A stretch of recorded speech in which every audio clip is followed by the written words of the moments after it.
ঈশ্বর ঈশ্বর পরমেশ্বর সচ্চিদানন্দ ঘন বিগ্রহ অনাদির আদি সর্বকারণের কারণ অনন্ত কোটি ব্রহ্মাণ্ডের অধিনায়ক নন্দনন্দন ব্রজেন্দ্র নন্দন ভগবান শ্রীকৃষ্ণের অসীম অনুকম্পায় অসীম কৃপায় আমরা সকলে আজকের এই শুভক্ষণে শুভ দিনে ভাগবত কথা তথা ভাগবতীয় কথা শুনবার মানুষে উপনীত হয়েছে।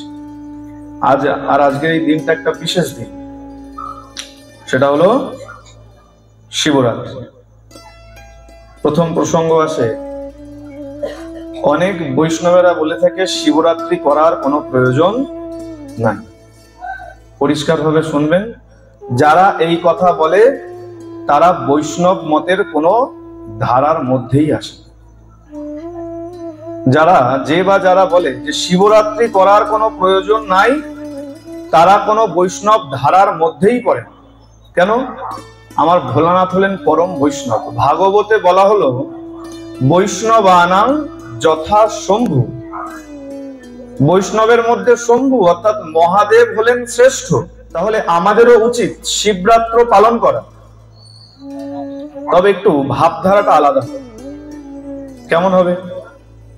বলে যারা শিবপন্থী, যারা শিব অনুচর, তারা যেভাবে শিবরাত্রির ব্রত করবে, বৈষ্ণব মত অবলম্বন যারা করে তারা একটু আলাদাভাবে শিবরাত্রির ব্রত পালন করবে। যারা শিবপন্থী, শিবের অনুচর, এখন দেখছেন তো, মদ্যপান করে গাজায় দম দিয়ে বাবার মাথায় জল ঢেলে বলছে আমরা শিবরাত্রি করছি। এখন এটাই তো চলছে, যার জন্য বৈষ্ণবরা বলে আমাদের শিবরাত্রি করার প্রয়োজন নাই। না, প্রয়োজন নেই না, আমরাও শিবরাত্রি করব, আমরা করব আমাদের মতন করে। কি করে? বলে না, আগে ভগবানের ভোগ লাগাবো, তারপর সেই প্রসাদ মহাদেবের নিমিত্তে আমরা সেটাকে অর্পণ করি। আর শিবরাত্রি চলছে, শিবরাত্রিতে সবাই শিবরাত্রি করেছেন? এখানে কারা কারা করেছেন? মাত্র এই কজন? এতজনের মধ্যে মাত্র এই কজন? কেন, ভোলানাথ কি কারো পছন্দ নয়? যারা হাত তোলেনি তার মধ্যে যারা বিবাহিত আছে, তারা যখন বিবাহিত ছিল না তখন কিন্তু ঠিক শিবরাত্রি করেছে তো? কেন করেছে? শিবের মাথায় জল ঢেলে কি বলে? যে তোমার মতন যেন বর পাই, তাই তো? বলে বর পেয়ে গেছি, আর শিবরাত্রির প্রয়োজন নেই। হ্যাঁ, আচ্ছা একবার ভালো করে বিচার করুন, যদি বাবার মাথায় জল ঢেলে যদি ওই বর চান যে বাবা তোমার মতো যেন বর পাই, আর ভোলানাথ যদি সত্য সত্য তোমার কথা শুনে ভোলানাথের মতন বর যদি তোমাকে দিয়ে দেয়, ভালো হবে তো?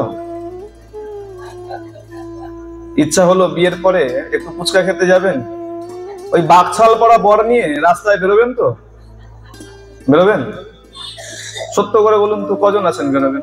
একটু শপিং মলে যাওয়ার ইচ্ছা, ওই গায়ে ছাই ভস্য মাখা, আপনি তো মুখে সুন্দর করে মেকআপ করে নিয়েছেন, আর সঙ্গে বর কেমন? বলে এক তো বাকছাল পড়া, আর এক উপর থেকে ছাই ভস্য মাখা।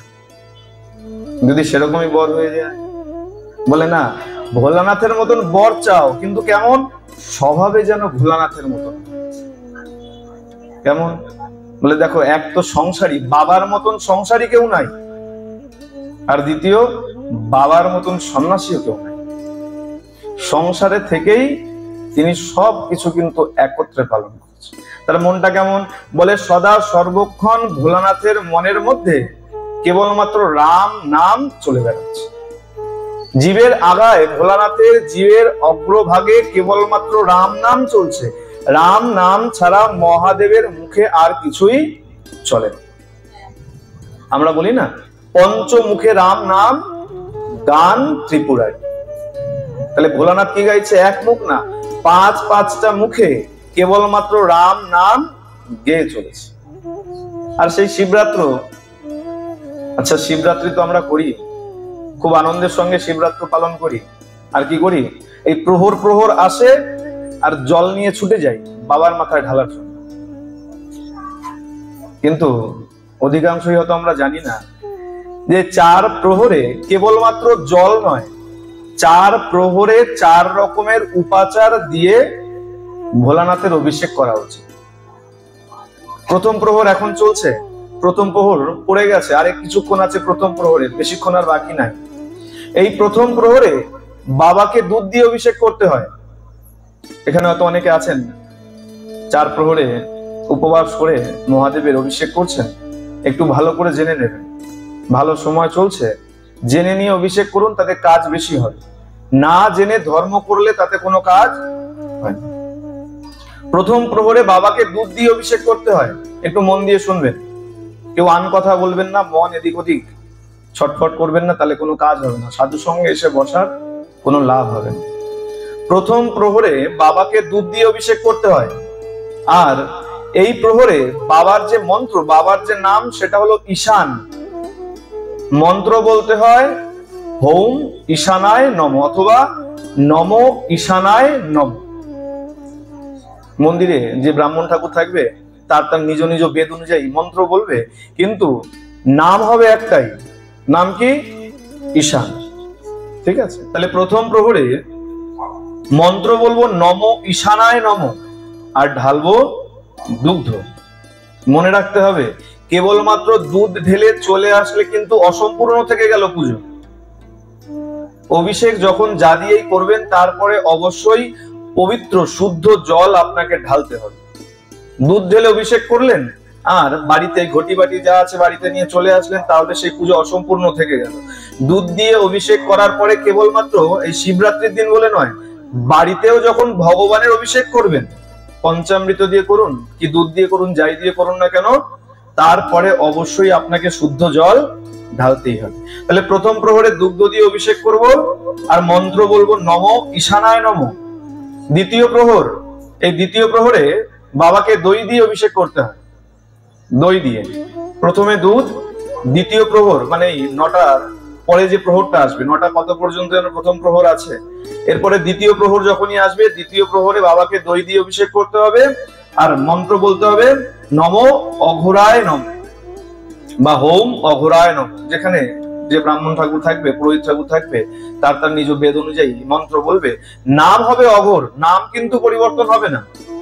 দুগ্ধর পরে দই দিয়ে অভিষেক করবো, আর দই দিয়ে অভিষেক করার পরে আবার যথারীতি জল ঢেলে তারপরে আপনাকে ফিরতে হবে।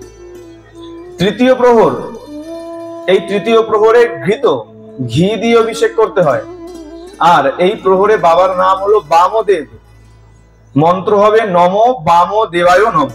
এই সামনে ঢুকতে ঢুকতে এই গেটের একদম পাশেই দেখলাম ভোলানাথকে সবাই অভিষেক করছে, কত সুন্দর, হ্যাঁ সুন্দরভাবে সেখানে অভিষেক চলছে। তাহলে তৃতীয় প্রহরে ঘৃত দিয়ে মন্ত্র হবে নমো বামদেবায় নমঃ। বলে ঠাকুর মশাই না থাকলেও অসুবিধা নেই, ভোলানাথের পুজো নিজে নিজেও করা যায়, কোনো অসুবিধা নেই। নামগুলো মনে রাখলে পরে, আর যদি নাম সব নাও মনে থাকে তাহলে নমঃ শিবায় উচ্চারণ করুন আর আপনি সেই দ্রব্য অর্পণ করুন, বাবা তাতেও খুশি হয়। আর চতুর্থ প্রহর, শেষ প্রহর, এই শেষ প্রহরে কি ঢালতে হয়? মধু ঢালতে হয়, মধু দিয়ে অভিষেক করতে হয়। আর এই প্রহরে বাবার নাম হলো সদ্যজাত। তাহলে 4টে প্রহর, 4টে উপাচার আর 4টে নাম। সহজ উপাচার দুধ, দই, ঘৃত, মধু, আর নাম হলো ঈশান, অঘোর, বামদেব আর সদ্যজাত। এই 4 প্রহরে 4 উপাচারে 4 মন্ত্র বলে তারপরে অভিষেক করানো উচিত। কেবল ঘটি ভরে জল নিয়ে ছুটলাম আর ঢাললাম আর চলে আসলাম, মনে করলাম কত না আমি শিবরাত্রি পালন করলাম, না, এভাবে হয়। শিবরাত্রির ব্রত যদি করছো, উপবাস যদি করেছো, তাহলে তোমাকে 4 প্রহরে 4 রকমের দ্রব্য অবশ্যই ঢালা উচিত। আর মনে রাখবেন, তামার পাত্রে কখনো দুধ দই নিয়ে যাবেন না, হিতে বিপরীত হয়ে যাবে, বাবা তুষ্ট হওয়ার পরিবর্তে রুষ্ট হয়ে যাবে। তামার পাত্রে কখনো দুধ বা দই নিয়ে অভিষেক করতে নাই। আর বাবাকে, মহাদেবকে ভুল করে কখনো জল শঙ্খ দিয়ে অভিষেক করবে না। জল শঙ্খ বাবা একদমই পছন্দ করেন না। শঙ্খচূড়ের সঙ্গে একটা বৈরিতা রয়েছে, যার জন্য মহাদেবকে কখনো জল শঙ্খ দিয়ে অভিষেক করাতেন। মনে থাকবে? সবাই জেগে তো, কেউ ঘুমাচ্ছে না তো? সবাই জেগে আছে? প্রেম সে বলো না, ঘুমাচ্ছে তার মানুষ। শব্দ যখন হলো না, এতজন ভক্ত রয়েছে আর তাতে যদি এতটুকু ধ্বনি হয়। আচ্ছা ভালো করে শুনে নিন, শিব আমাকে হয়তো এখানে অনেকেই চেনেন, এখানে আগেও দু একবার অনুষ্ঠান করে গেছি। তা চাহে শিব পুরাণ শুনুন আর চাহে ভাগবত শুনুন, যাই শোনাই না কেন, ধ্বনি কিন্তু আমার একটাই চাই। কি ধ্বনি? আমার রাধা নামের ধ্বনি। রাধা নামের ধ্বনি যদি ভালো মতো না পড়ে, ওই আমিও কোন রকম শুনিয়ে এখান থেকে বিদায় নিচ্ছি। আর ধ্বনি যদি ভালো পড়ে, তাহলে পরে রাধারানী আমাকে যেমন যেমন মনে পড়াবে, আমি তেমন তেমন আপনাদেরকে শোনাবো। সবাই মিলে একসঙ্গে প্রেম সে বলো। আচ্ছা, যারা এখনো অলস বসে আছে, হাত তুলতে কষ্ট হচ্ছে, তাদের জন্য আরেকবার সবাই মিলে কষ্ট করে সবাই দোনো হাত তুলে প্রেম সে বলো। এবার আজকে শিবরাত্রি, একটু শিবের কথাই, মহাদেবের কথাই একটু শ্রবণ করি। কেন বলে, ভোলানাথ হচ্ছে এমন ভোলা, মহাদেবের কাছে আপনি যা চাইবেন তাই পাবেন। দেখুন, আমরা দ্রব্য ঢালি, আমরা জানি না কোন দ্রব্যে কি ফল। যদি জল ঢেলেছেন মহাদেবের মাথায়, তাহলে মহাদেব কৃপা করে আপনার 10টা অপরাধ ক্ষমা করে দেন। কটা? 10টা। যদি ক্ষীর শব্দের অর্থ সংস্কৃতে ক্ষীর বলা হয় দুগ্ধকে, দুধ ঢেলে দিয়েছেন বাবার মাথায়, অভিষেক করে নিয়েছেন, বাবা তাহলে এত খুশি হয় যে আপনার 100টা অপরাধ পর্যন্ত বাবা ক্ষমা করে দেয়।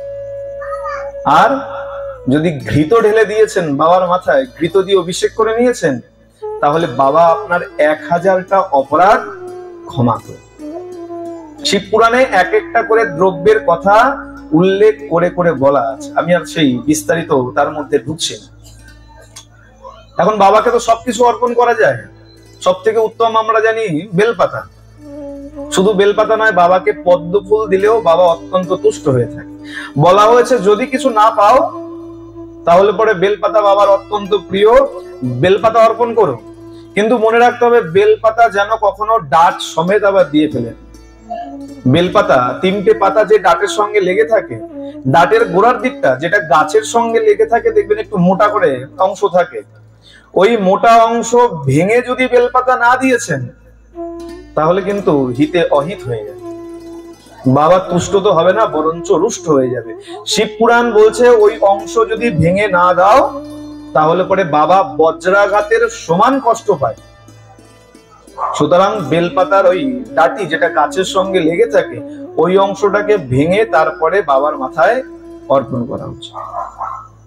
আর বলে কেউ ভক্তি ভরে দিক আর অভক্তিতে দিক, কেউ ভক্তি ভরে করুক আর অভক্তিতে করুক, কেউ যদি শিবরাত্র করে নিয়েছে, তাহলে তার আর কোনো চিন্তা নেই। এক ব্যাধ ছিল, খুব সুন্দর প্রসঙ্গ, শিব পুরাণ থেকে শুনুন। এক ব্যাধ ছিল, সেই ব্যাধ জানতো না যে মনে করুন আজকের দিন একাদশী, শিবরাত্র পড়ে গেছে। এখন সেই ব্যাধকে তার পিতা মাতা সবাই বলছে, শোন তাড়াতাড়ি যা, আমরা খুব ক্ষুধার্ত, আমাদের জন্য কিছু আহার নিয়ে আয়। আচ্ছা, ব্যাধ মানে তারা তো আর ওই সাত্বিক আহার করে না, এমন নয় যে নিরামিষ খাবে, সাধু সন্তের মতন থাকবে। ব্যাধ মানে পশু পক্ষী শিকার করে আর সেগুলোকেই ভক্ষণ করে। নিত্য যেমন যায়, আজকেও পিতা মাতা সন্তান আদি সবাই রয়েছে, ভিল্ল মানে ব্যাধ, সেই ব্যাধ আজকে পিতা মাতার কথা শুনে আজকে চলেছে শিকার করবার জন্য। পশু পক্ষী যা মেরে আনতে পারবে তাই তারা আহার করবে।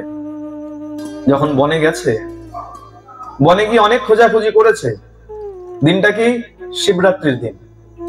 অনেক খোঁজাখুঁজি করেছে, কিন্তু ভগবানের এমনই লীলা, আজকে ব্যাধ কোনো শিকার পায়নি। সন্ধ্যা হয়ে গেছে, দেখতে দেখতে সন্ধ্যা ঘনিয়ে এসছে। এখন চিন্তা করছে বাড়িতে সবাই ক্ষুধার্ত রয়েছে, আর যদি আমি খালি হাত ফিরে যাই তাহলে মুখ দেখাবো কি করে? পিতা মাতা ক্ষুধার্ত, আমার সন্তানগণ ক্ষুধার্ত, আমার স্ত্রীও ক্ষুধার্ত, আমি নিজেও ক্ষুধার্ত, খালি হাত তাহলে বাড়ি ফিরি কি করে?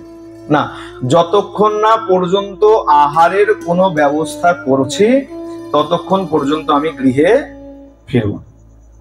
বেশ, এখন সন্ধ্যা হয়ে গেছে, কি করা যায়? বলে বেশ, ঘুরতে ঘুরতে এক জলাশয়ের সামনে এসে উপস্থিত হয়েছে। মনে করুন একটা পুকুরের সামনে এসে উপস্থিত হয়েছে। এখন ব্যাধ বিচার করছে, আর কোন প্রাণী আসুক আর না আসুক, সারাদিন পর এই হরিণী মৃগ মৃগী নিশ্চয়ই এই জল পান করতে এই জলাশয়ের কাছে অবশ্যই আসবে।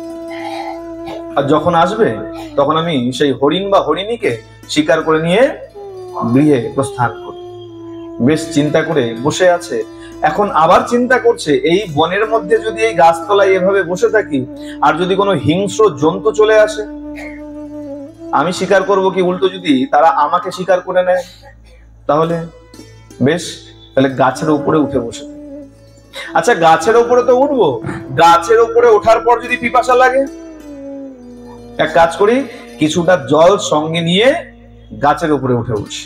যদি পিপাসা লাগে তাহলে জল পান করতে পারবো, কোনো অসুবিধা নাই, নামার কোনো প্রয়োজন পড়বে না।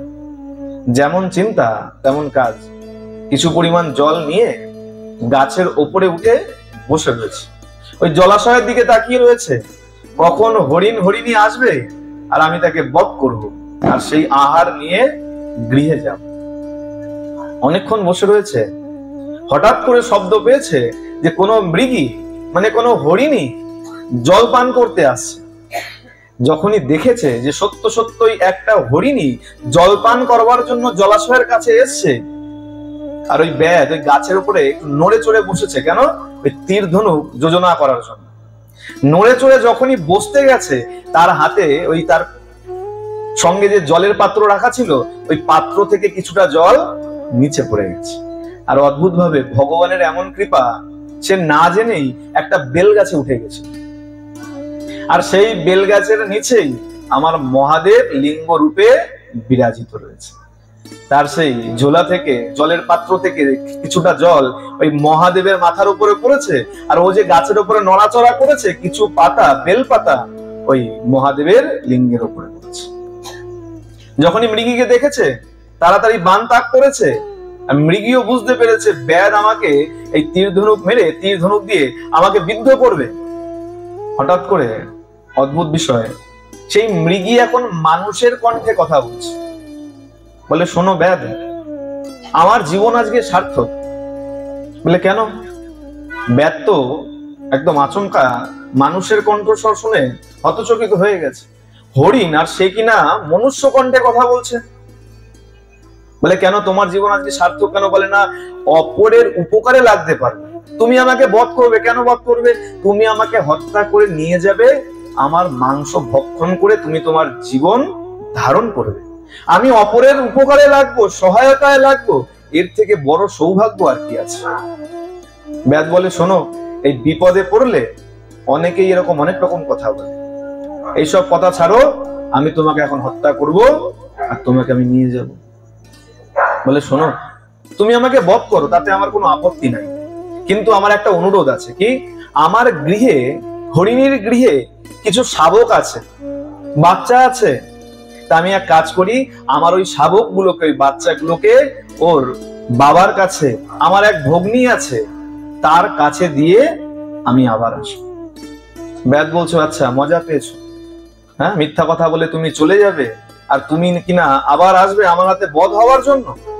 হরিণী বলছে, শোনো, আমি তোমার কাছে প্রতিজ্ঞা করে যাচ্ছি, আমি যদি তোমাকে কথা দিয়ে না আসি, ব্রাহ্মণ বেদ বিক্রয় করলে যেমন পাপ হয়, আর সপত্নী যদি নিজ স্বামীকে ত্যাগ করে অপর স্বামীতে মন লাগায়, তাহলে যে পাপ হয়, ধর্ম কর্ম পরিত্যাগ করে অধর্ম করলে যে শাস্তি ভোগ করতে হয়, আমি যদি প্রত্যাবর্তন করে না আসি, ফিরে না আসি, সেই সমস্ত পাপ যেন আমার উপর লাগে। যখন এমন এমন কথা বলেছে, ব্যাধ এখন বিশ্বাস করেছে। বলে, আচ্ছা, বেশ, যাও, তবে শোনো, মনে রেখো, তাড়াতাড়ি শাবকদেরকে ঘরে দিয়ে ফিরে এসো। বেশ, এই হরিণী সেখান থেকে জল খেয়ে চলে গেছে। কিছুক্ষণ পরে ওই হরিণীর ঘরে এক হরিণীর বোন ছিল। সে এখন হরিণীকে খুঁজতে খুঁজতে এসছে ওই জলাশয়ে।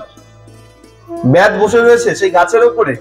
ব্যাধ কিন্তু ঘুমায়নি, সন্ধ্যা লেগে গেছে। মনে করুন এই সন্ধ্যা যেমন এখন লেগে গেছিল 6টার সময়, সন্ধ্যা লেগে গেছে। ব্যাধ তাকিয়ে বসে আছে, কেন? ওই হরিণী আবার ফিরে আসবে। দেখতে দেখতে একটা প্রহর পার হয়ে গেছে, 3 ঘন্টা পার হয়ে গেছে। আর তার অজ্ঞাতেই প্রথম প্রহরে ভোলানাথের মাথায় জল ঢালাও হয়ে গেছে, আর বেলপাতা চড়ানো হয়ে গেছে। সারাদিন অভুক্ত ছিল, কিচ্ছু খায়নি, এখনো জলপান পর্যন্ত করে নাই, অজ্ঞাতেই প্রথম প্রহরের পূজা হয়ে গেছে। আর জেগে আছে কেন? শিবরাত্রির দিন।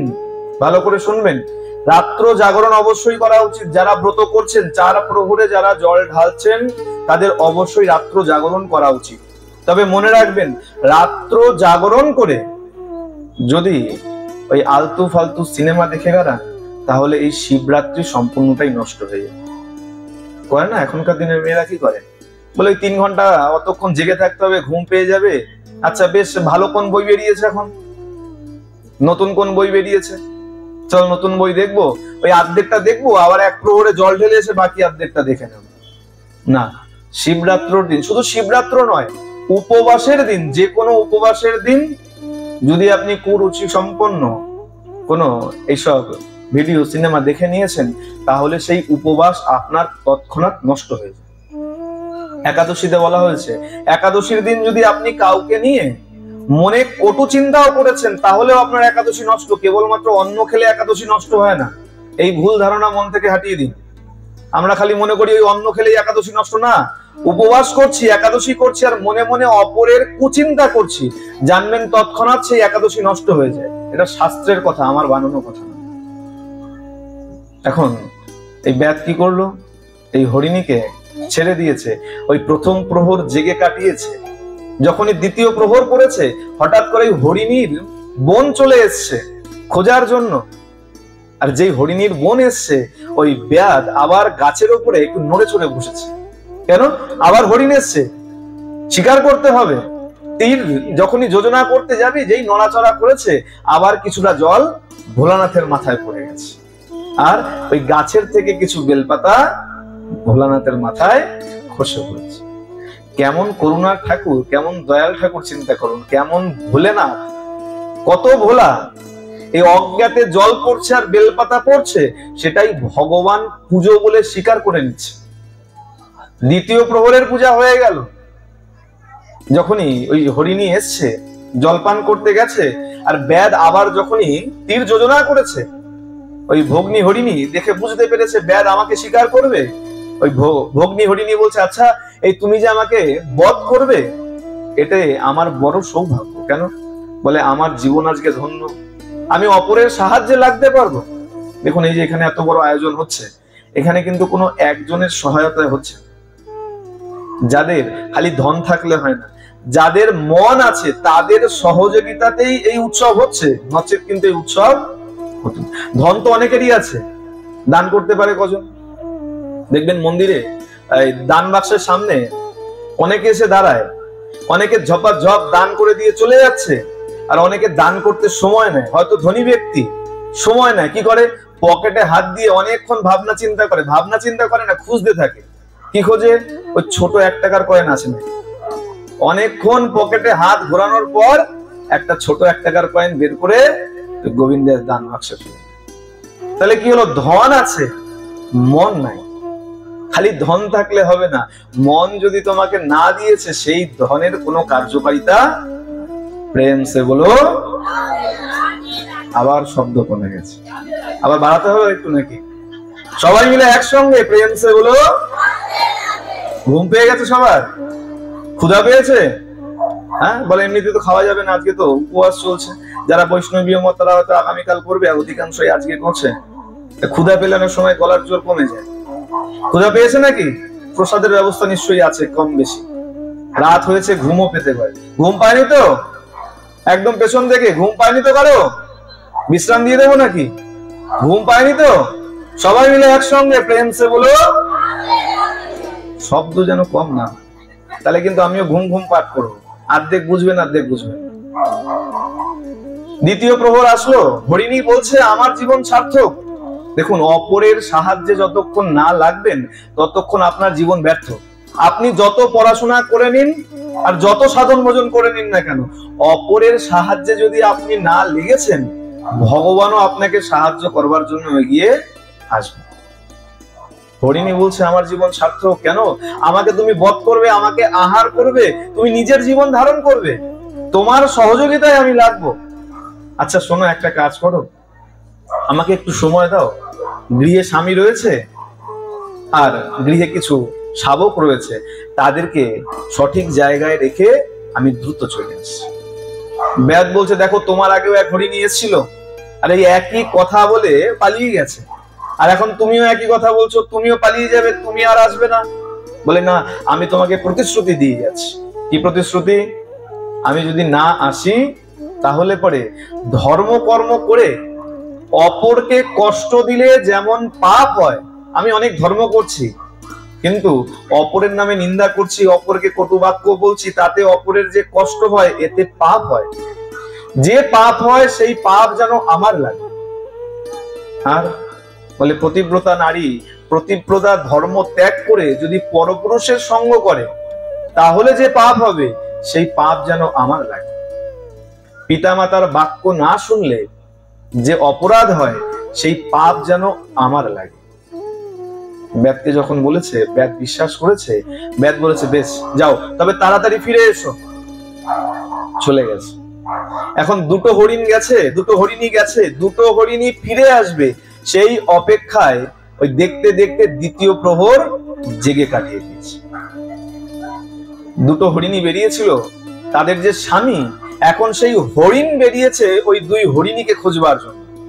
কোন পথে? ওই জলাশয়ের পথে আসতে দেখেছিল, ওই হরিণ আজকে জলাশয়ের পথ ধরে অগ্রসর হয়েছে।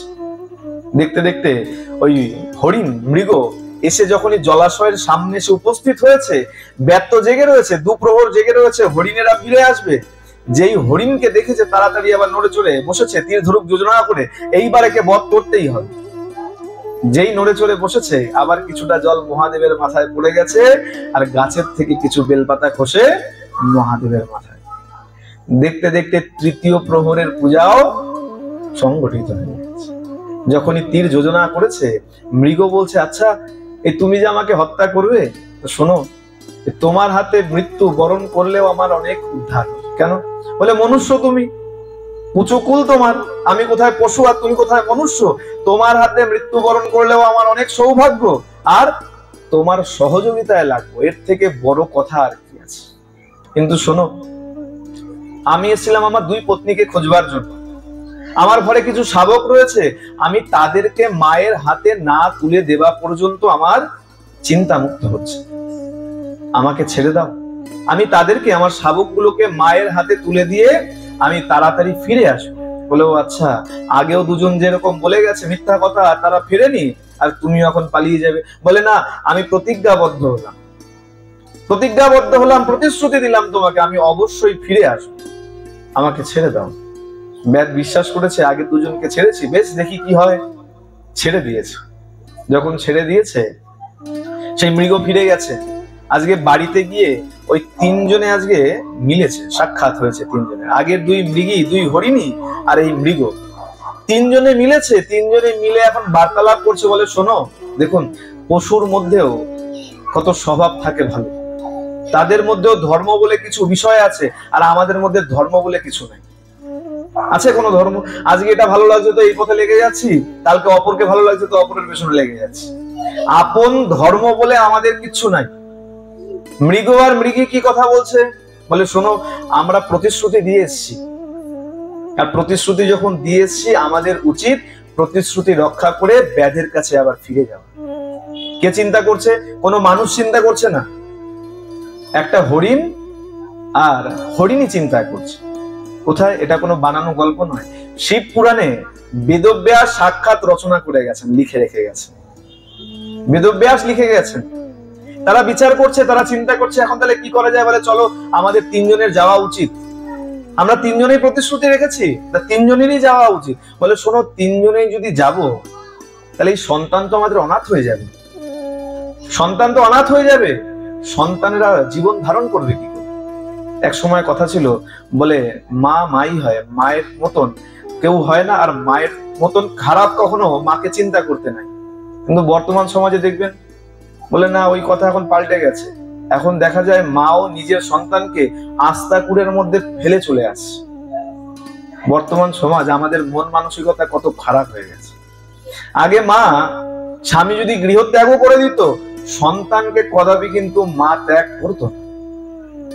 আর এখন বলে, একটু কিছু হলো তো হলো, বলে কোনো অসুবিধা দেখলো তো কোলের সন্তান মাঝে মাঝেই দেখা যাচ্ছে খবরে, দেখছেন তো, বানানো কোনো কথা বলছি না তো, খবরে নিউজ চ্যানেলে প্রায়শই দেখা যাচ্ছে যে সন্তানকে ফেলে মা চলে যাচ্ছে। তাহলে কেমন মা? কেন? বলে না আমাদের মধ্যে ধর্ম জ্ঞান নাই। আমরা বই পড়ি, অনেক ইংরেজি বই পড়ি, অনেক বিজ্ঞান বই, অনেক ইতিহাস ভূগোল, অনেক কিছু পড়ি, কিন্তু ধর্মগ্রন্থ পড়ি না, শাস্ত্র অধ্যয়ন করি না। আর যতক্ষণ না আপনি ধর্মগ্রন্থ পড়ছেন, যতক্ষণ না শাস্ত্রের জ্ঞান নিচ্ছেন, ততক্ষণ আপনার শিক্ষা পূর্ণ নয়, অসম্পূর্ণ শিক্ষা। তাহলে এই শিক্ষা পাবো কোথা থেকে? বলে এই কারণে সাধু গুরু বৈষ্ণব যেখানে সঙ্গ আছে, সেই সাধু সঙ্গে আসুন, বৈষ্ণব সঙ্গে এসে বসুন, তাহলে শাস্ত্র জ্ঞান পাবেন। আর শাস্ত্র জ্ঞান শুনলে আপনার বিচার শুদ্ধ হবে। আজকে তো হরিণ চিন্তা করতে পারতো, থাক প্রতিশ্রুতি দিয়েছি, চলে যখন এসছি আর যাবো না। না, তারা বিচার করছে আমাদেরকে যেতে হবে, কিন্তু ঘরে সন্তান আছে, আমরা যদি তিনজনই চলে যাই তাহলে সন্তানেরা অনাথ হয়ে পড়বে, তাদেরকে দেখভাল কে করবে? তাদের রক্ষা কে করবে? এখন ওই যে দুই হরিণী, তার মধ্যে জ্যেষ্ঠা যে বড়, সেই হরিণী বলছে শোন তুই থাক, স্বামীকে বলছে আপনি থাকুন ঘরে, যদি আপনিও চলে যাবেন তাহলে এরা বাঁচবে কি করে, থাকবে কোথায়? মাথার উপরে ছাদ কোথায় থাকবে? বলে পিতা মাতা যতক্ষণ আছে ততক্ষণ আপনি ভালো আছে। কেন? বলে এরা হলো বাড়ি তৈরির পিলারের মতো, বলে কোনো কাজের প্রয়োজন নাই, পিতা বা মাতা ঘরে বসে আছে, তাতেই দেখবেন সব কাজ সুষ্ঠুভাবে চলছে। আর যার পিতা মাতা নাই তাকে জিজ্ঞাসা করে দেখুন, সে বোঝে যে পিতার কি মূল্য ছিল আর মাতার কি মূল্য ছিল। মা আজকে বলছে, সেই হরিণী বলছে আপনি গৃহে থাকুন, প্রতিশ্রুতি দিয়েছি, আমি প্রতিশ্রুতি রক্ষা করি, আপনি গৃহে থাকুন, আপনি পরে যাবেন। বেশ, এখন আরেক হরিণী বলছে না, আমি কি অপরাধ করেছি, আমিও তো প্রতিশ্রুতি করেছি, তোমরা গৃহে থাকো, আমি যাচ্ছি প্রতিশ্রুতি রক্ষা করতে। এখন যে হরিণ, সেই হরিণ বলছে শোনো, মা না থাকলে একটা সন্তানকে বড় করা প্রচুর কষ্ট। একা মা সন্তানকে বড় করতে পারে, কিন্তু একা বাবার পক্ষে অনেক কষ্ট হয়ে যায়। আর আমি তো সন্তানের কি জানি, সন্তানকে ধারণ করেছো তুমি, ছোট থেকে বড় করছো তুমি, আমার মধ্যে সন্তানের জ্ঞান কতটুকু আছে। তাই কাজ করো, তোমরা থাকো, আমি যাই। এখন যখন এই তিনজনের মধ্যে ঘুরছে কথা কে যাবে, তিনজনে বিচার করছে বেশ যা হয় হবে, এই প্রতিবেশী কোনো মৃগীর কাছে, কোনো মৃগর কাছে আমাদের সন্তানগুলোকে দিয়ে দিই, তারা দেখভাল করবে, আর চলো আমরা তিনজনেই যাই আমাদের তিনজনের প্রতিশ্রুতি রক্ষা করবার জন্য। সন্তানগুলোকে প্রতিবেশী যেমন হয়, আমাদের পাড়া প্রতিবেশী, তেমন হরিণীরও প্রতিবেশী আছে, তাদেরকে সন্তানগুলোকে দান করে দিয়ে আজকে তিনজনেই গেছে ব্যাধের কাছে। ব্যাধের কাছে যখন উপস্থিত হয়েছে, আর ব্যাধ যখনই অনেকক্ষণ ধরে চিন্তা করছে, তৃতীয় প্রহর পার হয়ে গেছে, মৃগ ফিরে আসবে বলেছিল, এখনো ফিরে আসছে না, যখনই শব্দ পেয়েছে তাড়াতাড়ি আবার নড়ে চড়ে বসেছে। চতুর্থ প্রহর করে গেছে, আবার জল আর বেলপাতা মহাদেবের মাথায় পড়ে গেছে, জেগে বসে আছে যে হরিণ ফিরে আসবে। চিন্তা করতে করতে দেখছে না সত্যই তো এদের কথার দাম আছে, প্রতিশ্রুতি দিয়েছে, প্রতিশ্রুতি রক্ষা করবার জন্যই তিনজনই আবার ফিরে এসছে।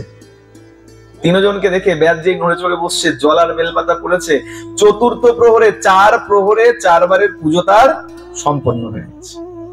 আর অদ্ভুত বিষয়, দেখছে কেবল তিনজন নয়, পেছন পেছন ওই ছোট ছোট হরিণের শাবক গুলো এসে উপস্থিত হয়েছে। এটাকে বলা হয় শুদ্ধ বিচার, ভালো বিচার। যে পিতামাতা সংকটে পড়েছে, তখন পিতামাতাকে ত্যাগ করা কখনো সন্তানের উচিত। যতক্ষণ জীবন আছে, প্রাণ আছে, ততক্ষণ পিতামাতার বিপদকে নিজের বিপদ বলে গণ্য করতে হবে। পিতামাতার ওপরে যেন কোন রকম আঁচ না আসে। কিন্তু আমরা কি করি, পড়াশোনা করছি, বড় হচ্ছি, আর যখনই বড় হয়ে যাচ্ছি তখনই আর বাবা মাকে আর ভালো লাগে। ঘরে যদি নাও রাখতে পারি, বৃদ্ধাশ্রমে পাঠিয়ে দিই, বলে অনেক কষ্ট, এই অফিস যাই, তোমার বৌমা অফিস যায়, দেখভাল কে করবে, তোমরা একা একা বাড়িতে থাকবে কি করে, এর থেকে ভালো বৃদ্ধাশ্রমে চলে যাও। বলে 50 বা 100টা সন্তানকে এক মা এক বাবা পালন করতে পারে, কিন্তু 100টা ছেলে তাদের পক্ষে সম্ভব হয় না একটা মা আর একটা বাবাকে দুবেলা দুমুঠো ভালো করে খাবার দেওয়া। যখনই বড় হয়, জ্ঞান বিচার বুদ্ধি এমন হয়ে যায়, বৃদ্ধাশ্রমে পাঠিয়ে। আর পশুর বিচার দেখুন কেমন, ওই মৃগ শাবক তারা আজকে পিতামাতার পেছন পেছন চলে এসছে। কেন? বলে প্রতিশ্রুতি যখন আমার বাবা মা করেছে তার সঙ্গে সঙ্গে আমরাও আবদ্ধ হয়ে গেছি, আমাদেরও উচিত পিতামাতার সাথে একসঙ্গে এসে দাঁড়ানো। তারাও এসে পিতামাতার সামনে সঙ্গে দাঁড়িয়েছে। বেদকে বলছে, শুনুন, আমার পিতামাতাকে ছেড়ে দিন, আমাদের পিতামাতাকে ছেড়ে দিন, তার পরিবর্তে আপনি আমাদেরকে ভক্ষণ করুন। পিতামাতা বলছে, না না, এরা শাবক, এদের কি অপরাধ, এদেরকে ছেড়ে দিন, আমরা প্রতিশ্রুতি করেছি আপনারা আমাকে ভক্ষণ করুন। বেদ এই যে 4 প্রহরে পুজো করেছে, ধর্মকর্ম করেছে, দেবাদিদেব মহাদেব এত তুষ্ট হয়েছে, মহাদেবের কৃপায় এই বেদের মনের বিচার শুদ্ধ হয়ে গেছে। বেদ এখন চিন্তা করছে, এরা প্রতিশ্রুতি দিয়েছিল, আর প্রতিশ্রুতি পালন করবার জন্য 3 জনেই এসে দাঁড়িয়েছে। আর শুধু তাই নয়, এদের প্রতিশ্রুতি রক্ষা করবার জন্য সন্তানেরা আগে এসে দাঁড়িয়েছে। আমি কি করছি? এতদিন এদেরকে বধ করে করে নিজের ভরণ পোষণ জীবন ধারণ করেছি, যেটা উচিত কর্ম ছিল না। এরা প্রতিশ্রুতিবদ্ধ, প্রতিশ্রুতি রক্ষা করবার জন্য যদি আমার কাছে আসতে পারে, তাহলে আমার কদাপি উচিত নয় এদেরকে বধ করে ভক্ষণ করে নাও। বিচার যখন শুদ্ধ হয়ে গেছে, বেদ বলছে, এক কাজ করো, যাও, তোমাদেরকে আমি মুক্ত করে দিলাম, তোমরা সুখে গিয়ে বসবাস করো, আমি তোমাদেরকে আর বধ করব। যখনই এই বিচার দিয়েছে, ভগবানও দেখে, মন তো সবাইকে দিয়েছে, কিন্তু ভগবান সবার সঙ্গে সব সময় থাকে না। কেন? বলে দেখবেন ভক্তরা টাকা পয়সা নাই কিন্তু কত আনন্দে আছে। কেন? বলে আনন্দের যে মালিক, সেই মালিক সবসময় তার সঙ্গে আছে। অনেক টাকা আছে কিন্তু তার মনে আনন্দ নাই। কেন? বলে না, আনন্দের যে মালিক সে তার সঙ্গে নাই, আমার প্রাণ গোবিন্দ, আমার রাধা রানী তার সঙ্গে নাই, তাই তার মনে আনন্দ নাই। আজকে বেদ তাদেরকে যখন মুক্ত করে দিয়েছে, তার বিচার দেখে ভোলানাথ আজকে তুষ্ট হয়ে গেছে। যখনই তুষ্ট হয়েছে, ভোলানাথ সাক্ষাৎ স্বয়ং ওই বেদের সামনে এসে প্রকটিত হয়েছে, সামনে এসে দাঁড়িয়েছেন, দণ্ডায়মান হয়েছেন, আর বেদকে বলছে, বল তোর কি বর চাই বল, তোর পূজায় আমি অত্যন্ত তুষ্ট। বলিয়ে শিব শঙ্কর ভোলানাথ কি। শিব শঙ্কর ভোলানাথ মহেশ্বর চন্দ্রশেখর তিনি এসে দাঁড়ালেন, বললেন, বর চা, কি বর চাস? বলে, প্রভু, চরণে লুটিয়ে পড়েছে, বলছে, প্রভু, বর আর কি চাইবো, যা চাওয়ার থেকে বেশি তোমাকে আমি দর্শন করে নিয়েছি, এর থেকে বেশি চাওয়া পাওয়ার আর কিছু নাই, বর আর কি চাইবো। যতক্ষণে ভোলানাথের সঙ্গে বার্তালাপ চলছে, ততক্ষণে মৃগীরা, তার শাবকেরা মহাদেবের দর্শন করে তৎক্ষণাৎ তাদের মুক্তি লাভ হয়ে গেছে। তারা দিব্য রথে চড়ে স্বধাম গমন করে নিয়েছে। আর ব্যাগকে বলছে, শোন, আমি তোকে কৃপা করছি। কিরকম কৃপা? বলে, যা, তুই রাজ্য সুখ ভোগ কর, বহু বহু বছর পর্যন্ত রাজ্য সুখ ভোগ কর। ছিল বেদ, যার কাছে কানাকড়ি পয়সা ছিল না, আর আজকে তাকে রাজ্য সুখ ভোগ করতে দিয়ে দিল। আর শুধু অতটুকু নয়, বলে ভগবান দর্শন দিয়েছেন, এত বড় কৃপা করেছেন অতটুকু কৃপা করবার জন্য? বলে না। তাহলে? বলে, যে আমি তোকে আশীর্বাদ করছি, তোর নাম হবে গুহ, আর ভগবান রামচন্দ্র তোর গৃহে আসবে তোকে কৃপা করবার জন্য।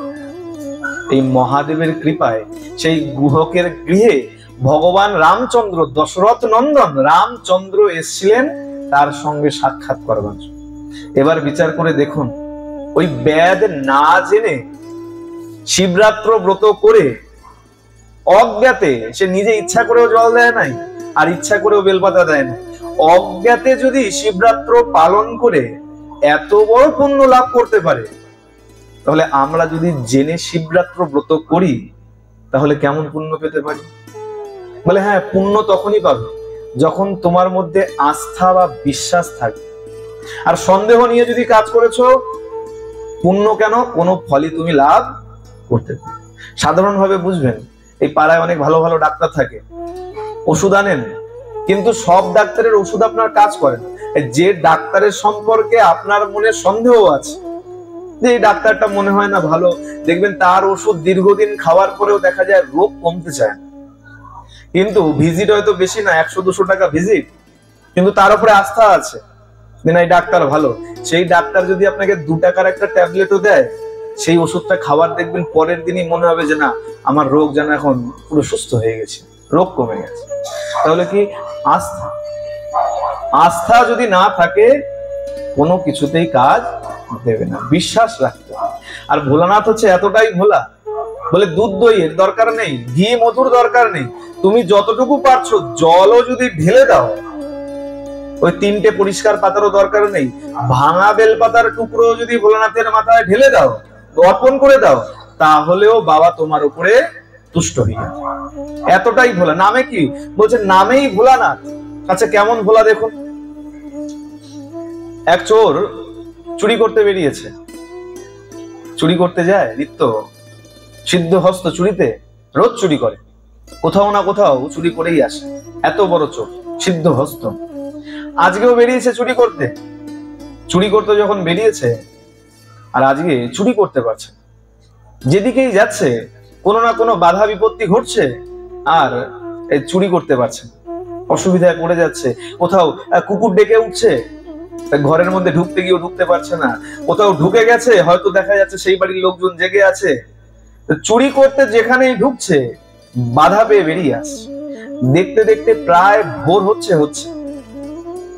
এখন চোর চিন্তা করছে, লজ্জার বিষয়, এত বড় চোর আমি, আর আজকে বেরিয়েছি, আজকে যদি চুরি করতে না পারি, যদি খালি হাতে বাড়ি যাই, তাহলে বাড়িতে গিয়ে মুখ দেখাবো কি করে? চোর তো, চুরি তো আমাকে করতেই হবে। কিন্তু ভোর হয়ে যাচ্ছে, আলো যদি ফুটে যায় তাহলে তার চুরি করতে পারবো না। আরো চেষ্টা করেছে, চেষ্টা করে দেখছে যে চুরি আর কোনোভাবেই করা সম্ভব। এখন মনের দুঃখে বাড়ি ফিরছে। বাড়ি যখন ফিরছে, যেতে যেতে হঠাৎ করে পথের মধ্যে একটা মন্দির দেখে নিয়েছে। আর চোর তো চোরই হয়, চোরের ধর্ম একটাই, চুরি করা। আমাদের ধর্ম, আমরা যখন ওই সাধু সঙ্গে আসি তখন খুব ভালো লাগে, না এবার বাড়িতে গিয়ে আর আমরা আমিষ খাবো না, কালকে থেকে নিরামিষ খাবো, আর এইসব বাজে চিন্তা করবো না, মালা জপ করবো। আর যেই গেটের থেকে বাইরে চলে যাই, ও ঠিক আছে আবার 1 মাস পরে গিয়ে করবো, ঠিক আছে দেখবো যদি সম্ভব হয় তাহলে করবো। আচ্ছা মালা তো আর এখন করা যায় না, আমিষ খাই কি করে মালা করি, মালা তো পরা যায় না, গলায় মালা পরলে আবার আমিষ খাওয়া যাবে না, কত কত বাহানা তখন চলে আসে। হ্যাঁ, বলে না যে তাওয়ার উপর যতক্ষণ থাকে ততক্ষণ গরম থাকে, আর তাওয়া থেকে যখনই নামিয়ে দেবেন তখন কি হয়? আর গরম থাকে? ঠান্ডা। ঠিক তেমন আমাদের অবস্থা, যতক্ষণ এই তাওয়ারূপী সাধু সঙ্গে এসে বসেছি, মন ততক্ষণ গরম আছে। এখন সবাই মনে মনে বিচার করুন, সবার ইচ্ছা হচ্ছে কিনা যে না বাড়িতে গিয়ে এবার আমরা সাত্বিক আহার করব, একটু ভালোভাবে চলবো, ঠাকুরের নাম নেব, তাতে গোবিন্দের পূজা করেন আর শিবের পূজা করেন। কিন্তু যেই এই সাধু সঙ্গরূপী তাওয়া থেকে যেই নেমে যাবেন, অর্থাৎ এই মন্দির প্রাঙ্গণ ছেড়ে যখনই বেরিয়ে যাবেন, আস্তে আস্তে আপনার মনও ঠান্ডা হচ্ছে। আচ্ছা ঠিক আছে, এই 1 সপ্তাহ পরে করবো, 1 মাস পরে করব। এই চোর তার ধর্ম কিন্তু পাল্টায়। চোর বলছে আমাকে চুরি করতেই হবে, বেশ বাড়িতে পারিনি, গৃহস্থের বাড়িতে পারিনি, তাতে কি আছে, চুরি তো মন্দিরেই করে নেই। ধর্ম তো একটাই, চোরের ধর্ম চুরি করা, হোক গৃহ হোক মন্দির। ঢুকে গেছে মন্দিরে, আর অদ্ভুত ভাবে ভগবানের এমন কৃপা, ওই সেই চোর বেটা গিয়ে ঢুকেছে এক ভোলানাথের মন্দির। অন্য যদি মন্দির হয়, রাধা গোবিন্দের মন্দির যদি হয়, রাধা গোবিন্দের সুন্দর পোশাক থাকে, গহনা থাকে, কত কত মন্দিরে দেখা যায় যে রাধা রানীর গোবিন্দের এই গহনা থাকে সোনার, কত ভক্ত শখ করে বানিয়ে দেয়। গোবিন্দের বাঁশি থাকে সোনার রূপোর, কত ভক্ত শখ করে বানিয়ে দেয়। আচ্ছা গোবিন্দের মন্দির না হোক, রাম সীতার মন্দিরও যদি হয়, সীতা মায়ের গলাতেও মালা থাকে, প্রভু রামচন্দ্রের গলায় মালা থাকে। আচ্ছা মালা পোশাক যদি নাও থাকে, বাসনপত্র থাকে, মন্দিরে গেলে অধিকাংশই দেখা যায় কাঁসা পিতলের বাসন রয়েছে। আর এমন এক দেব, না তো বসন আছে, না তো ভূষণ আছে, না তো বাসন আছে। কে বলে? আমার মহাদেব। বলছে না, কখনো বাঘম্বরী, কখনো দিগম্বরী। বাঘম্বরী যখন সজ্ঞানে থাকে তখন ওই বাঘের ছাল পেঁচিয়ে থাকে, বাঘের ছাল পড়ে থাকে, কিন্তু যখনই রাধা প্রেমে, কৃষ্ণ প্রেমে যখন মাতোয়ারা হয়ে যায়, বাবার তখন আর অঙ্গের বসনের তখন আর দিক বিদিক থাকে না, তখন দিগম্বরী হয়ে যায়, পুরো উলঙ্গ হয়ে যায়। তাহলে এরকম হলে না, আমার বাবা পোশাক নাই, মালা আছে নাকি? দেখেছেন কোনো কোনো মন্দিরে গিয়ে যে ভোলানাথের গলায় একটা রূপোর চেন বা সোনার চেন কোথাও দেওয়া আছে? দেয় কেউ? না, বলে কি দেয়? বড় জোর রুদ্রাক্ষের মালা দেয়, রুদ্রাক্ষের মালা দেয়। তাহলে না তো বাবার গলায় ভূষণও আছে, কোনো মালাও নাই, সোনা রূপারও কিছু নাই। আর অদ্ভুত ব্যাপার, বাবার কিছু নাই দেখে আমরা ওই নাইয়ের দলে ফেলে দিয়েছি। বাবাকে খাওয়ার জন্য আমরা বাসনও কিছু রাখি। ভালো করে বিচার করুন, এই সবাই যারা জল ঢেলেছেন কি দিয়েছেন বাবাকে? গোটা গোটা ফল, তাই তো? গোটা আপেল, গোটা শশা, গোটা কলা। মানে মনের ভাবটা এমন, বাবা স্নান করালাম, ফুলের মালাও চড়ালাম, বেলপাতাও দিলাম, এবার যদি খিদে পায় তা ছাড়িয়ে ছাড়িয়ে খেয়ে নি। হ্যাঁ, অভিষেক করে কখনো এইভাবে ভগবানকে ফেলে রাখতেন। ভালো করে শুনবেন, এই বিধান আমরা জানি না, যার জন্য যা ইচ্ছা তাই করে বেড়াই। অভিষেক করাবার পরে তৎক্ষণাৎ ভগবানকে কিছু না কিছু ভোগ দেওয়া উচিত বাড়িতেও। এটা কেবল শিবলিঙ্গের কথা নয় বা শিবরাত্রির কথা নয়। যখনই ভগবানকে স্নান করানো হয়ে গেছে মধ্যাহ্নে, যদি ভোগ রান্না করতে বিলম্ব আছে, তাহলে তৎক্ষণাৎ যা হোক, মিষ্টি হোক বা কোনো ফল হোক, কলা হোক, মিছরি হোক, যা হোক, তৎক্ষণাৎ কিছু না কিছু ভোগ লাগানো হচ্ছে। তাহলে বাবাকে তো খাওয়ার জন্য থালাও দেই না, গোটা গোটা দিয়ে আসি। আর আরো অদ্ভুত, বলে বাবার জায়গায় আমি হলে হয়তো ছুটে ছুটেই মারতাম, বেল নিয়ে যাই সঙ্গে ঝুড়িতে করে। আর বেল দেই না শুধু, ওই বেলের একটা করে টোকাও দিয়ে আসি। হ্যাঁ, ইয়াং মেয়েদের বলবেন, বলে না একটু টোকা মারলে বাবা একটু তাড়াতাড়ি শোনে। জানি না সত্য বাবা শোনে কি শোনে না। গোটা গোটা বেল নিয়ে যায়। চিন্তা করুন, আপনি বাড়িতে বসে আছেন আর আপনার আত্মীয় বেড়াতে এসছে, হাতে করে বেল নিয়ে এসছে, আর এসেই আপনার মাথা যদি টোকা মেরে দেয়, সহ্য হবে তো? তাহলে বাবা কেমন? বাবার না তো বসন আছে, না তো ভূষণ আছে, না তো বাসন আছে। বেচারা চোর, বাবার থেকে কষ্ট বেশি চোরের দিকে তাকিয়ে। চোর ঢুকেছিল চুরি করতে, দেখে কিছুই নাই, মন মরা হয়ে গেছে। এত চেষ্টা করলাম আর তারপরেও কিনা চুরি করতে পারলাম। আজকে দিনটাই নষ্ট হয়ে গেল। কার মুখ দেখে যে উঠেছিলাম, এই মনে গজ গজ গজ গজ করতে করতে মন্দির থেকে যেই বাইরে পা রাখবে, হঠাৎ করে তার চোখ পড়ে গেছে কোথায়? মহাদেবের মাথার উপরে। মহাদেবের মাথার উপরে এক বিশাল ঘন্টা লাগানো আছে, থাকে না শিব মন্দিরে বা মন্দিরে দেখবেন বড় বড় ঘন্টা লাগানো আছে, একটা করে দড়ি লাগানো। আমরা গেলে পরেই ঢং ঢং করে টেনে গোবিন্দকে, মহাদেবকে একটু জাগিয়ে দেই যে প্রভু আমরা এসেছি, এবার আমাদেরকে একটু দেখো, অ্যাটেনশন। হ্যাঁ, বড় ঘন্টা, চোরের নজর পড়ে গেছে। আরে বাবা, মহাদেবের মাথার উপরে বড় ঘন্টা আছে, যাক। আরে কিছু যদি নাও হয়, এই ঘন্টা যদি বিক্রি করি অন্তত 400-500 টাকা তো হয়ে যাবে। চলো আজকে ঘন্টা নিয়েই বাড়িতে যাব। বদনাম তো হবে না যে কিছু আমি চুরি করতে পারি নাই, বদনাম তো খুঁজবে। আচ্ছা বেশ, করবো তো করবো চুরি, এখন এই ঘন্টা পারবো কি করে? ঘন্টা পারবো কি করে? উঁচু জায়গাও তো নাই, না চেয়ার আছে, না টেবিল আছে, না মই আছে, উঠবো তো উঠবো কি করে? চিন্তায় পড়ে গেছে। কিন্তু কোন আজকে চুরি করেই বাড়ি যাবে। দেখে যখন নিয়েছি, চুরি না করে বাড়ি, চুরি করেই যাব। বেশ, কিভাবে? বাইরে গেছে, মন্দিরের বাইরে গিয়ে ভালো করে উকি মেরে দেখছে এখনো ভোর হয় না, কোনো লোকের আনাগোনা নাই। বলে বেশ, খুব ভালো কথা, লোকের আনাগোনা যখন নাই, আমার কাজ আরো সহজ হয়ে গেছে। কি করেছে? সোজা মন্দিরের ভিতরে ঢুকে গিয়ে শটাং কোনো দিকে তাকানো নেই, বাবার এক ঘাড়ের উপরে একটা পা আর এক পা মাথার উপরে দিয়ে চোর একদম সোজা হয়ে দাঁড়িয়েছে, ঘন্টায় হাত দিয়ে। যেই মহাদেবের মাথার উপরে উঠে দাঁড়িয়েছে, ঘন্টায় যেই হাত লাগিয়েছে আর ঘন্টা যেই ঢং ঢং করে বেজে উঠেছে, বাবা তৎক্ষণাৎ সেখানে ত্রিশূল নিয়ে প্রকট হয়ে গেছে। প্রকট হয়ে গিয়ে বলছেন, বরং মুহি বরং মুহি, বর চাও বর চাও বর চাও বর চাও। চোর তো থরথর করে কাঁপছে। কেন? বলে একটা কথা আছে যে চোরের 10 দিন, গৃহস্থের যে কদিন হোক আপনারা জানবেন, গৃহস্থ আপনারা। চোর তো এখন থরথর করে কাঁপছে, চিন্তা করছে আজকে শেষ। কেন? বলে সাধারণ গৃহস্থ নয়, দেবাদিদেব মহাদেব, হাতে ত্রিশূল রয়েছে, একুল ওকুল দুকুলি একদম এক্ষুনি সর্বনাশ করে শেষ করে দেবে আমার। হ্যাঁ, ক্ষমা চাইতে শুরু করেছে, প্রভু ক্ষমা করো ক্ষমা করো, ভুল হয়ে গেছে, আর জীবনে চুরি করবো না, আজকের কথা তো ছেড়ে দাও, জীবনে চুরি করবো না। বলে চুপ কর, বল কি বর চাস? চোর এখন ভেবাচেরা খেয়ে গেছে। বলে বর চাইবো কি এমন করলাম? আমি তো চুরি করতে এসেছিলাম, আমাকে তো দণ্ড দেওয়ার কথা, ভোলানাথ আবার আমাকে বর চাইতে বলছে কেন? ভোলানাথকে ভয়ে ভয়ে বলছে, প্রভু একটা কথা জিজ্ঞাসা করি, যদি অভয় দাও। বলে হ্যাঁ বল। বলে আচ্ছা, আমি কি এমন কাজ করলাম, কি এমন কাজ করলাম যার জন্য আপনি আমাকে বর চাইতে বলছেন? একটু ভালো করে বিচার করবেন যে বাবা কেমন ভোলা।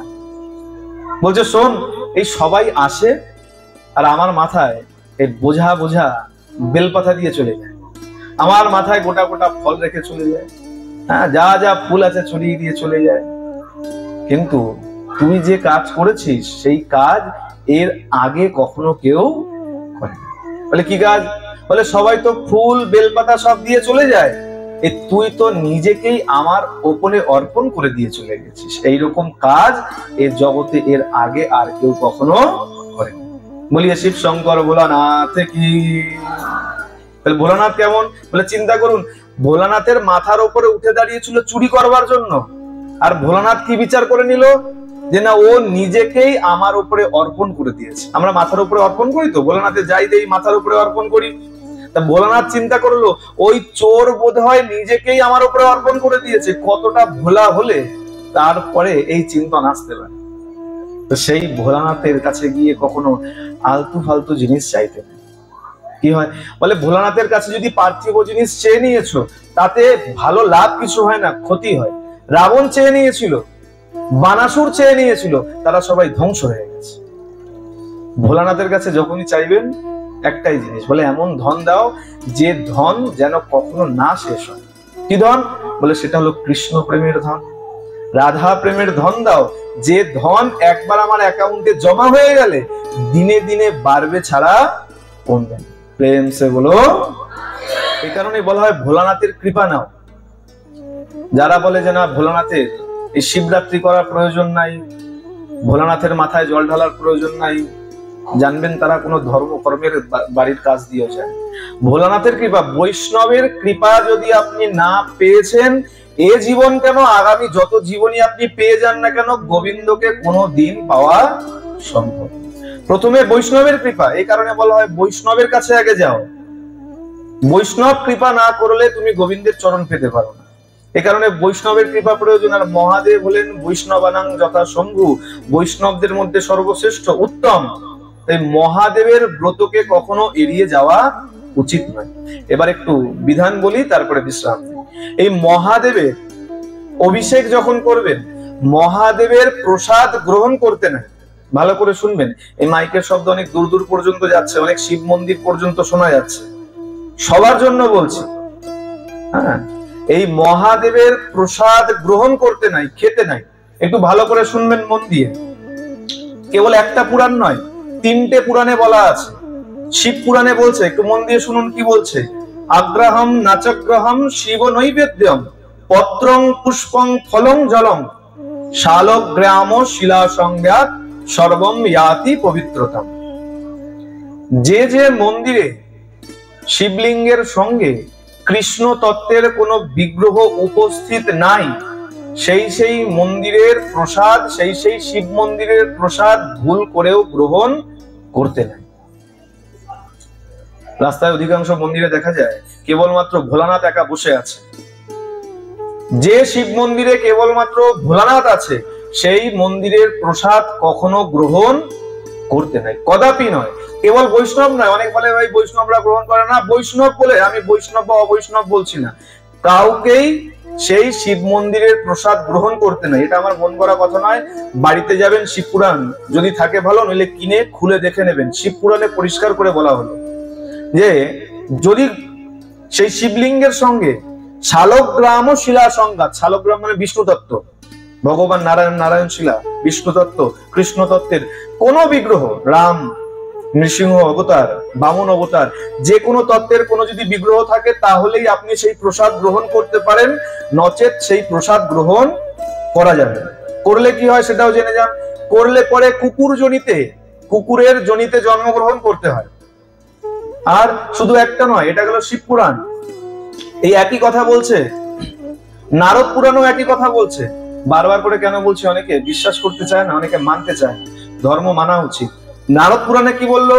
আগ্রাহাম শিব নির্মাল্যম পত্রং পুষ্পং ফলং জলং শালগ্রাম ও শিলা স্পর্শা, স্পর্শ মানে স্পর্শ করে আছে, যে মন্দিরে শালগ্রাম মানে কৃষ্ণ তত্ত্ব একই বিষয় এসে দাঁড়ালো, বিষ্ণু বা কৃষ্ণ তত্ত্ব, তাদের যদি স্পর্শ না থাকে, সেইখানে যদি তাদের অবস্থান না থাকে, সর্বম ইয়াতি পবিত্রতাম, যদি থাকে তাহলেই পবিত্র, সেই প্রসাদ আপনি নিতে পারবেন, নচেত সেই মন্দিরের প্রসাদ নেওয়া যাবে না।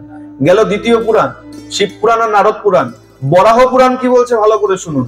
অভক্ষম শিব নির্মাল্যম, শিবকে অর্পণ করা হয়েছে যে বা যে সকল দ্রব্য, অভক্ষম সেগুলোকে ভক্ষণ করা যাবে না। বরাহ পুরাণ বলছে পত্রং পুষ্পং ফলং জলং শালগ্রাম ও শিলা যোগা, মানে শালগ্রামে শিলার যোগ আছে, যেখানে শালগ্রাম বা বিষ্ণু তত্ত্বের যোগ আছে, পাবনম তদ্ভবাৎ সদা, সেই প্রসাদই তুমি গ্রহণ করতে পারো।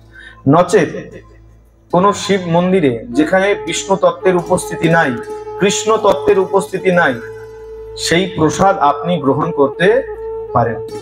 আরেকটা কথা, একমাত্র সেই মন্দিরেরই প্রসাদ গ্রহণ করতে পারেন যদি সেই মন্দির জ্যোতির্লিঙ্গ হয়ে থাকে।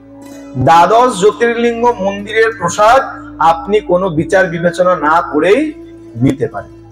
এর বাইরে যে সকল মন্দির আছে, সেই মন্দিরে যদি কৃষ্ণ তত্ত্বের কোনো বিগ্রহের উপস্থিতি না থাকে, সেই মন্দিরের প্রসাদ গ্রহণ করা উচিত।